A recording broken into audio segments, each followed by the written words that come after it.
One of the greatest sources of confusion on Urantia concerning the nature of God grows out of the failure of your sacred books to clearly distinguish between the personalities of the Paradise Trinity and between Paradise deity and the local universe creators and administrators.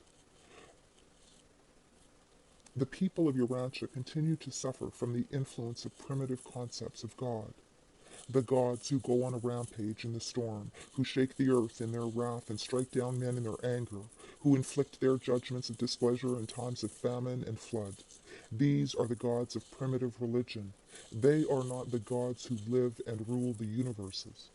Such concepts are a relic of the times when men supposed that the universe was under the guidance and domination of the whims of such imaginary gods. But mortal man is beginning to realize that he lives in a realm of comparative law and order as far as concerns the administrative policies and conduct of the supreme creators and the supreme controllers. The barbarous idea of appeasing an angry God, of winning the favor of deity through sacrifices and penance and even by the shedding of blood, represents a religion wholly puerile and primitive, a philosophy unworthy of an enlightened age of science and truth. Such beliefs are utterly repulsive to the celestial beings and the divine rulers who serve and reign in the universes. It is an affront to God to believe, hold, or teach that innocent blood must be shed in order to win his favor or to divert the fictitious divine wrath. The Hebrews believed that without the shedding of blood there could be no remission of sin. They had not found deliverance from the old and pagan idea that the gods could not be appeased except by the sight of blood, though Moses did make a distinct advance when he forbade human sacrifices. The bestowal of a paradise sun on your world was inherent in the situation of closing a planetary age. It was inescapable.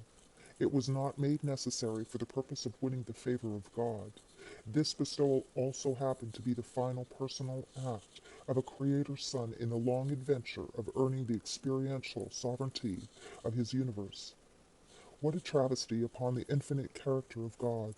This teaching that his fatherly heart, in all its austere coldness and hardness, was so untouched by the misfortunes and sorrows of his creatures, that his tender mercies were not forthcoming until he saw his blameless son bleeding and dying upon the cross of Calvary. But the inhabitants of Urantia are to find deliverance from these ancient errors and pagan superstitions respecting the nature of the Universal Father.